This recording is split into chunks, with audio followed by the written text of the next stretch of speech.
Amen, amen. That song gets me ready and fired up for Easter next week. Good morning. I am so glad you are here to worship with us this morning at Memorial Road. I'm going to ask you to do something at the beginning of this sermon that I never do. So this is like a one-time thing, but I actually want you to pull out your cell phone if you have one. Last week, if you were with us, I issued a church-wide challenge to invite somebody to Easter. And I said, this week we're going to track and see how we did. And so this is the method that we are going to use here to track our how we did on inviting people to Easter. So we're using a software called Poll Everywhere. I have a warm-up question to make sure the software is working. We're going to do the wheel door debate. It's been going on for months on the internet. I'm sure you've been curious as to where the Memorial Road Church of Christ stands on this fantastic question. So here's how you get into the system. On your phone, start with the recipient line and type in 22333 on the recipient line. You're sending a text to this number, 22333. On the actual text message line, type the word Brian Plum 153, no spaces, and capitalization doesn't matter one way or the other. Once you do this, send that, send the text, and it'll tell you that you are now logged into this particular poll. Once you are logged in, then you can actually answer this question A or B. So many of you are already figuring this out. So Wheel is definitely taking the lead right now. We'll see where this goes. Come on, Doors, just to make it exciting here. Ooh, oh, Doors is coming back. Oh, this is a nail biter here. Okay, I'm just going to call it here in like 4 seconds. We'll go 5, 4, 3, 2, 1. We are a Wheel church, and half of you are happy about that. Okay, here's the next question. It is the invitation question. So here's what I want you to do. If you invite, and you should already be logged in. You don't have to re-log in. Every person you invited, hit the letter A and send that text. And if you invited multiple people to Easter, you can hit A multiple times and it'll track that number. While you are texting in the people that you invited to Easter next week, I wanted to ask, does anybody want to raise your hand and share with us, yeah, I invited so-and-so. You don't have to say their name, but I'll start with one and you be thinking about yours.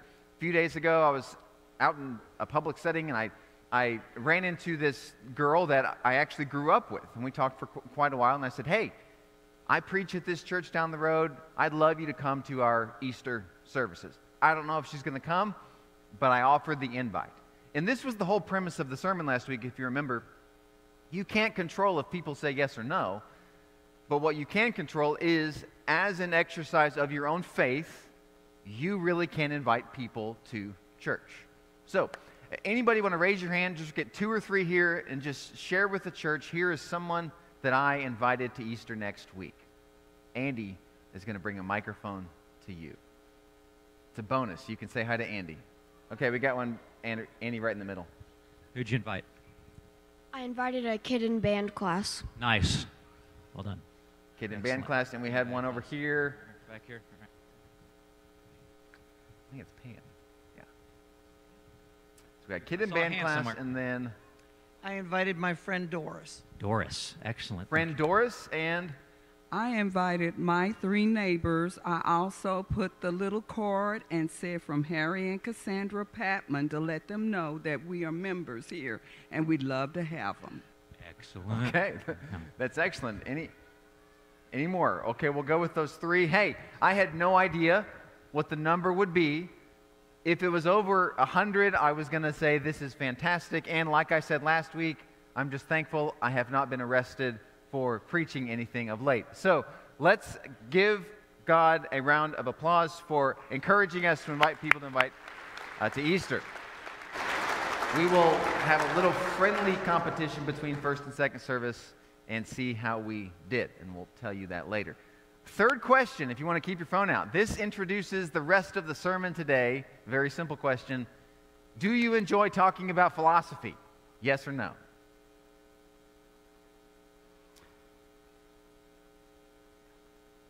Okay.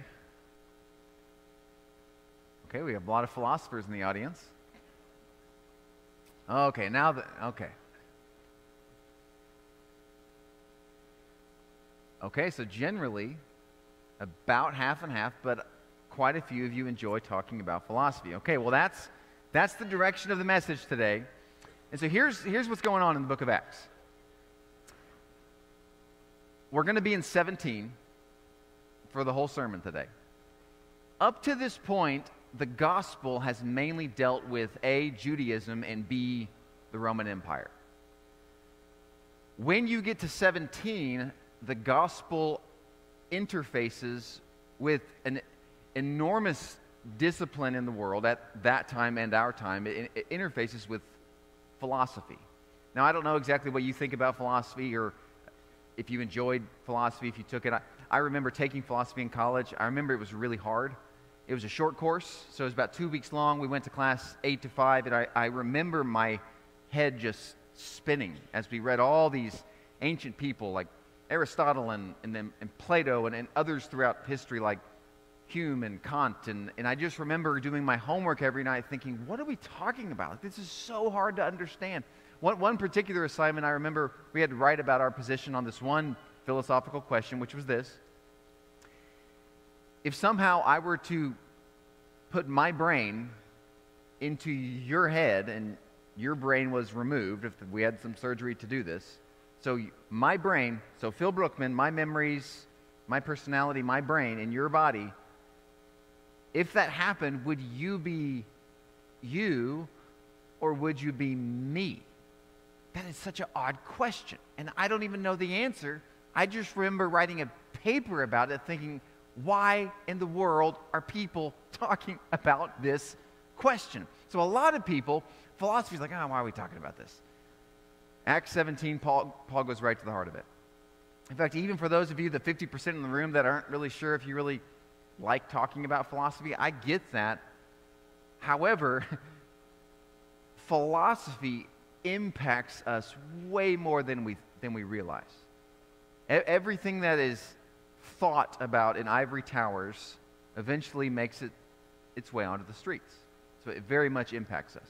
So Acts chapter 17, I want to get right into the text this morning.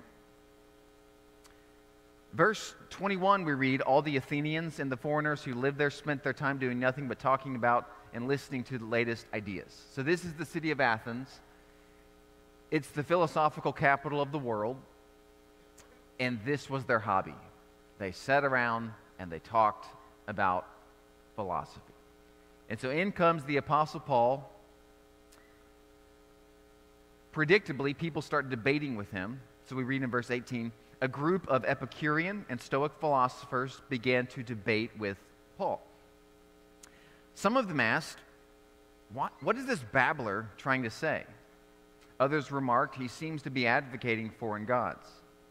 They said this because Paul was preaching the good news about Jesus and the resurrection. I want to pause here just because these will be important later. So Stoicism, you can actually think of that as very similar to pantheism, which is the idea that God and creation are basically the same thing.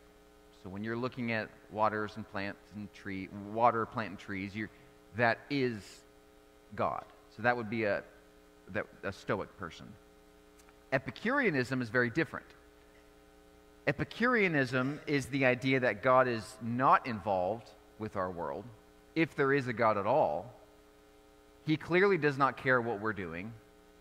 We shouldn't really care a lot about what he's doing if he's there. We should just get on with our lives and just make the world a better place by our own human ingenuity. That's Epicureanism. So, these two groups, they hear Paul. Paul's talking about Jesus. With Jesus, really, it doesn't really agree with either philosophy. And so they do what they would do with any other teacher coming into town. They say, why don't you come tell us more about this new religion, these new ideas, because they don't make a lot of sense to us. And so they invite Paul to give a lecture on it at the Areopagus, or what we also known as Mars Hill. So here's the speech. It's a very, very famous speech. Paul begins this way in verse 22. People of Athens, I can see that in every way you are very religious. For as I walked around and looked carefully at your objects of worship, I even found an altar with its inscription, to an unknown God. So you are ignorant of the very thing you worship. And this is what I am going to proclaim to you. So he begins being very observant. Paul's walked around the city. He's understanding the landscape here. Verse 24, the God who made the world and everything in it is the Lord of heaven and earth. So at this point, the Stoics would say, yeah, we agree with that. God is in the world. He created it. He does not live in temples built by human hands. And he's not served by human hands as if he needed anything. Well, at this point, the Epicureanists would actually say, yeah, that's right. God doesn't need temples because God doesn't really care about what we're doing, and we shouldn't care about what God is doing. So even at the outset of the speech, Paul is very familiar with these two philosophical positions. Verse 25, rather, God gives everyone life and breath and everything else. From one man he made all the nations, that they should inhabit the whole earth, and he marked out their appointed times in history and the boundaries of their lands. Now, Paul is actually, he's launching into his own philosophical argument here. He's saying, look at the world and how complex it is. Look at civilizations and the rise and fall of nations, and just observe the masterful complexity of human existence. And then he says, God did this so that they would seek him and perhaps reach out for him and find him. And here's one of my favorite verses in the Bible. Though he's not far from any one of us. So Paul is saying you're talking about God as an idea or a concept, but the reality is that the presence of God is closer to you than your actual mind. Like he is closer to you than you could possibly imagine. Moving on, finish the speech here. He says, for in him we live, we move, and we have our being. So we exist because of the very mind of God himself. And then he quotes one of the ancient philosophers, the Stoic philosophers. He says, as your own poets have said, we are his offspring. This is a really interesting speech, famous speech. Want to note a few things here. Number one, no Old Testament quotations. This is very, very different from Peter's speech in Acts chapter 2 and from other speeches in the book of Acts. It's also important to note here that Paul is not afraid of philosophy. He doesn't shy away. He doesn't say, well, that's just the eggheads. Those are the scholars that spend their time in the ivory towers. Who cares about that? No, Paul is very much engaged with what the philosophers are saying. He does something that's actually brilliant. He allows the gospel to have a conversation with philosophy, which is what I want to do for the rest of the sermon today. So I want to zoom out from the ancient world into our modern world for just a minute and ask the question, how does philosophy exactly impact our world? Well, more so than you might think. Much of the way we live life begins at some point in history with some philosopher. So you got the whole system of capitalism. That began with a philosopher, Adam Smith. Democracy begins with philosophers like John Locke and others. Much of modern-day psychology begins with Sigmund Freud and other contemporaries of his time. Now, what's interesting is most philosophers are not that wealthy or famous in their own time, but then 200 years later, everybody starts believing what they wrote. This is the case with many philosophers. I want to read you a really interesting quote from a philosopher, and before I read it, it's one of those unsettling quotes about God. You're like, I don't like what this train of thought says about God, but it's important. So let me read it to you. Hit this next one. Is God willing to prevent evil, but not able? Well, then he's not omnipotent. Like if God, he's saying if God has the desire to do this, to eradicate evil from the world, but he's not able to do it, then that actually means God's not all-powerful. He doesn't have the power we think he has. But on the other hand, the quote continues, is he able but not willing? Well, then he's malevolent. So if he has the power to rid the world of evil, but not the desire, well, who would want to worship a God like that? So this is a really difficult quote. It's one of those unsettling, man, maybe there's some grain of truth to that? How do we deal with an idea like this? In fact, this particular idea is in some ways the foundation of what we would call modern day agnosticism.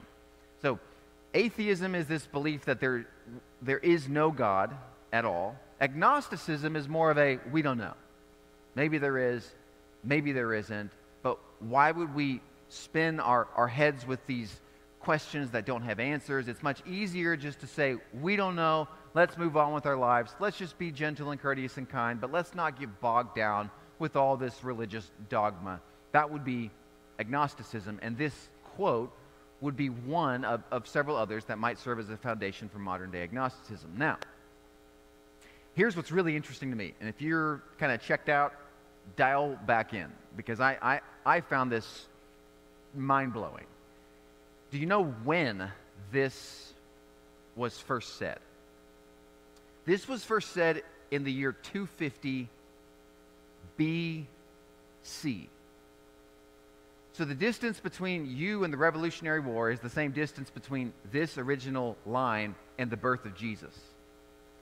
So this is a very, very, very old philosophy. Do you know who said this? The guy who said this was a guy named Epicurus, which is the exact philosopher that Paul, in his speech in Acts 17, is actually pushing back against. So this is not a new idea. In fact, I want to reflect on that thought in just a minute, but let me give you one more quote from Epicurus. He said, again, a long time ago, he said this. If you put this next quote on the screen, I think he has another quote. Does he have another quote?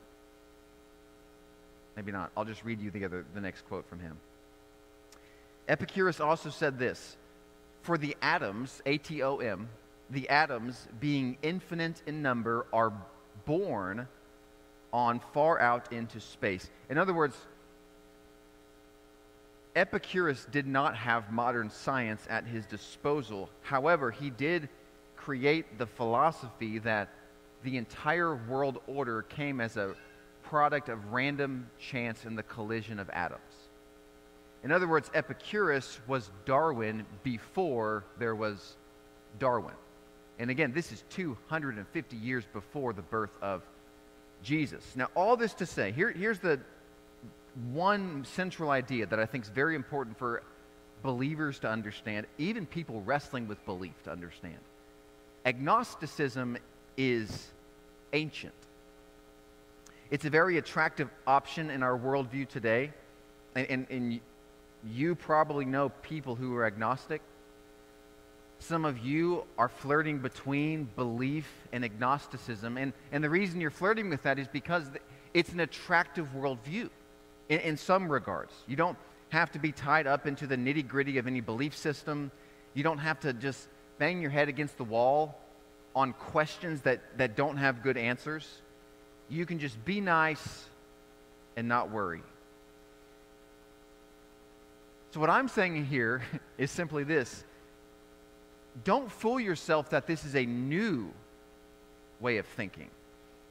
Don't fool yourself into believing that this is a more sophisticated way to view the world, as if agnosticism is this new thing and it's this way to view the world without faith.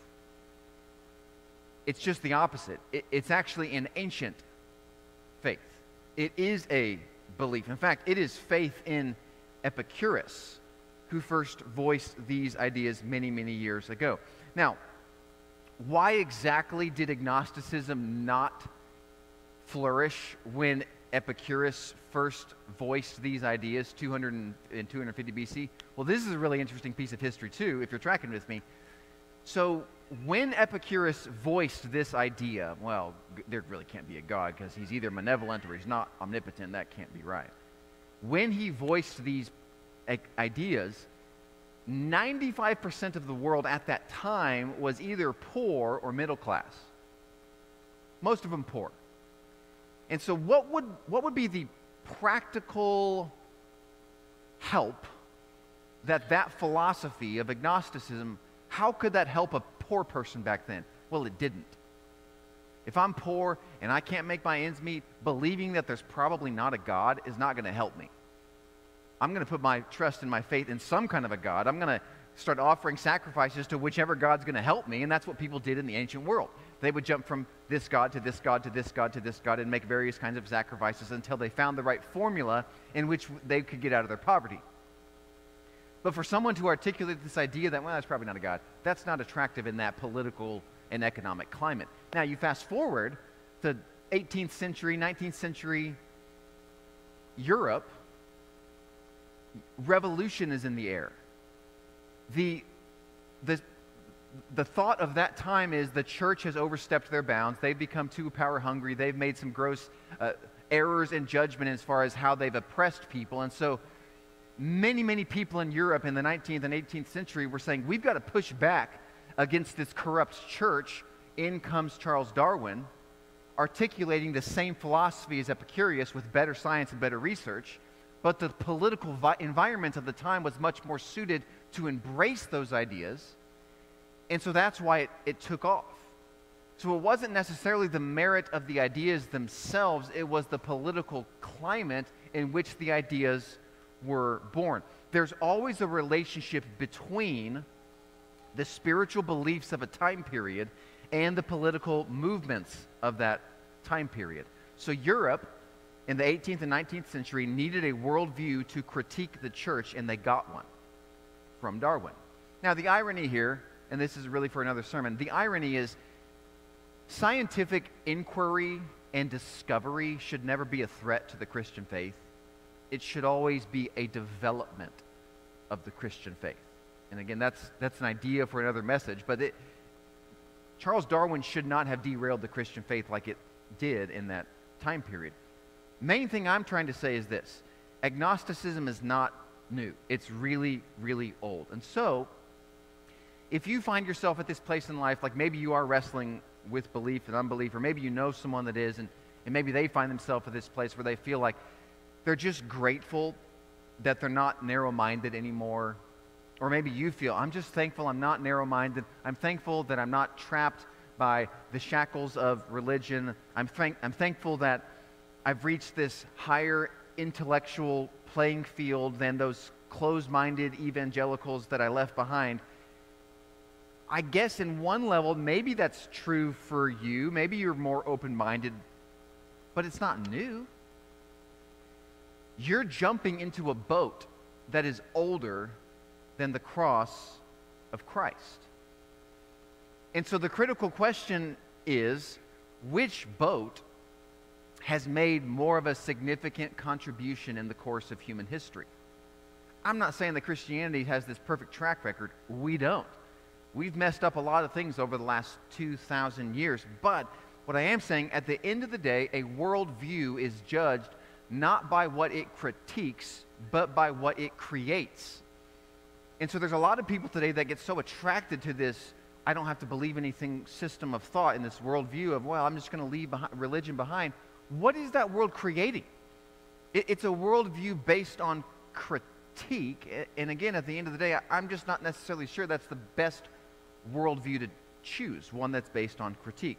Let me throw out another modern day philosopher, which has been really helpful to me and a lot of others over the last decade, a guy named Charles Taylor. And he wrote this massive book, and there's so many other books that have spawned off his one huge work on. Here's what his work was about. It tried to answer the question, how did we arrive at secularity today? Like sociologically, how did this happen? And one of the big points he makes in the book, which is it's a really helpful thought, he says this: the assumption today is that this agnostic secular world we live in is a neutral baseline worldview.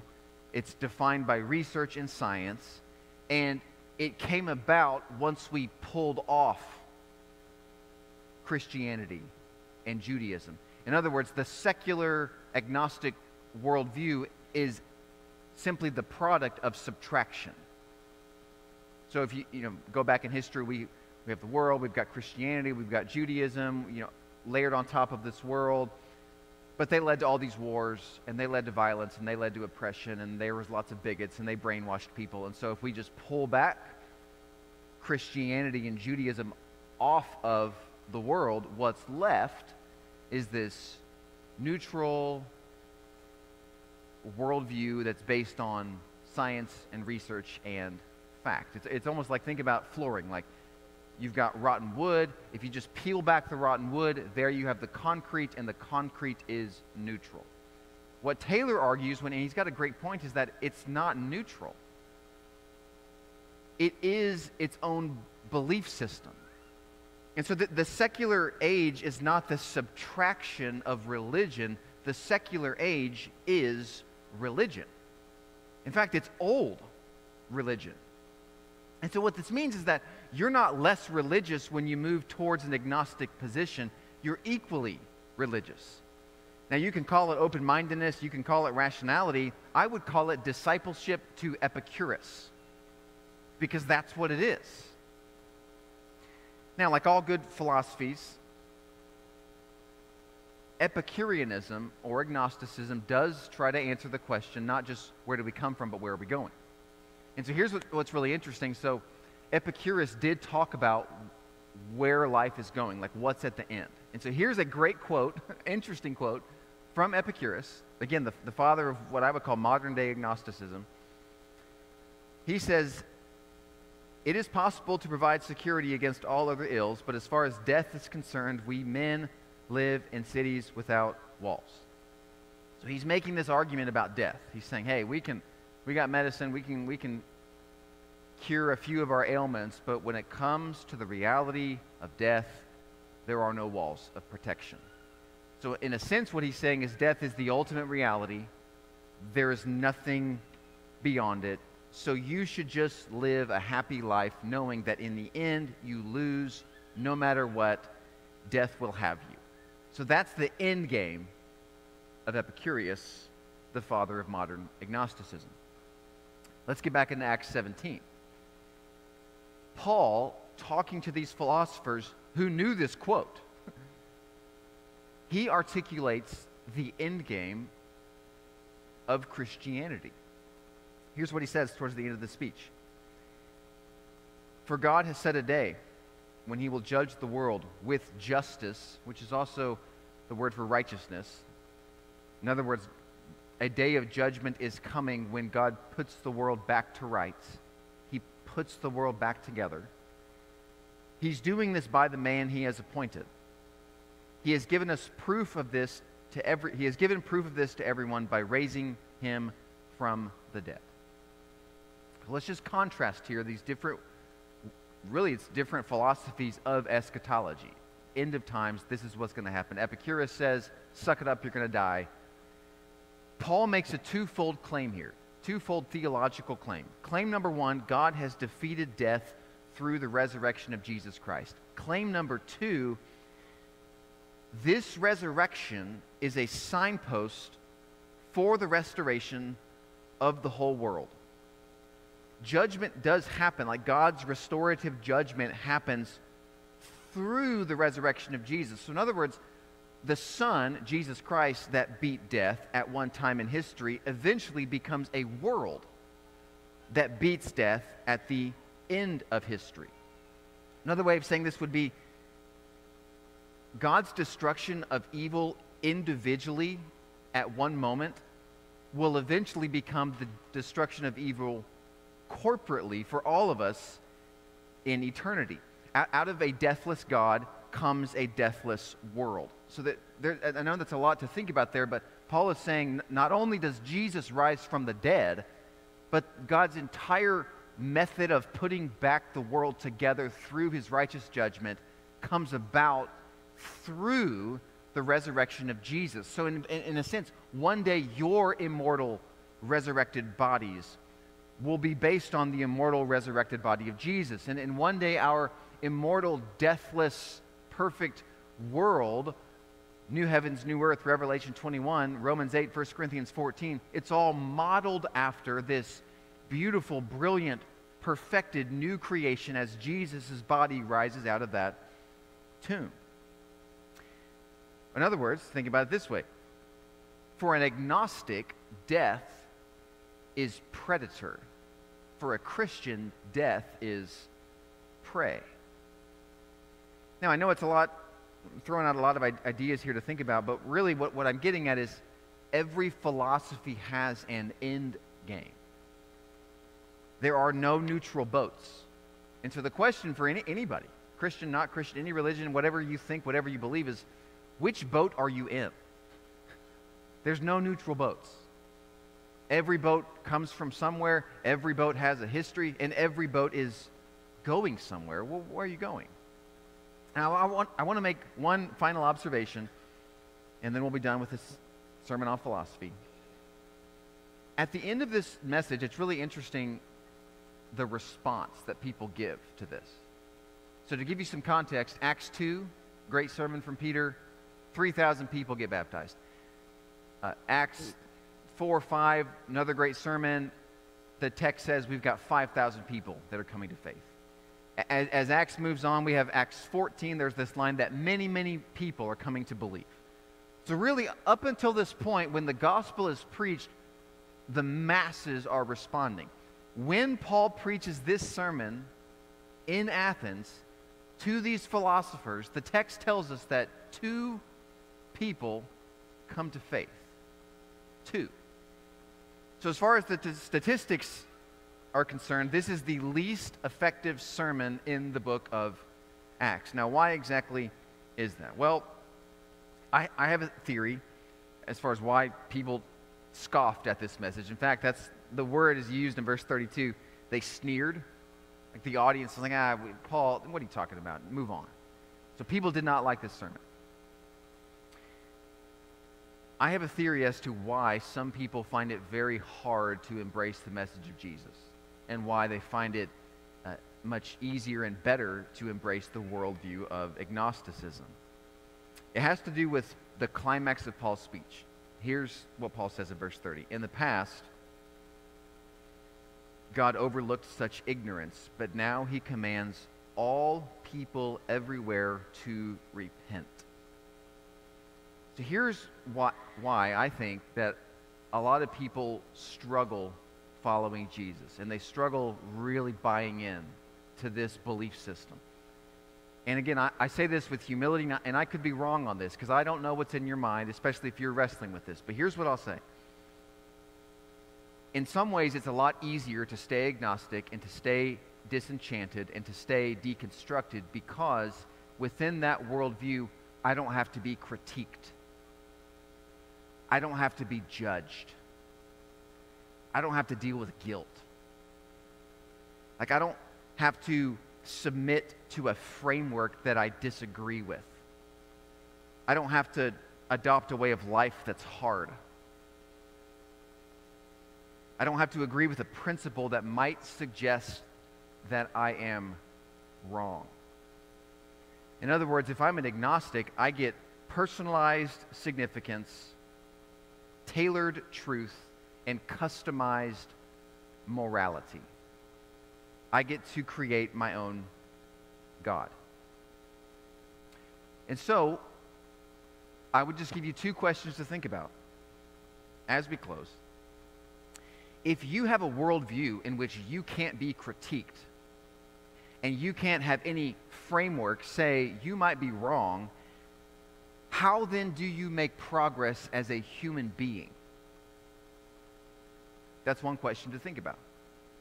Another question to think about would be this. If you choose agnosticism, where's your community going to come from?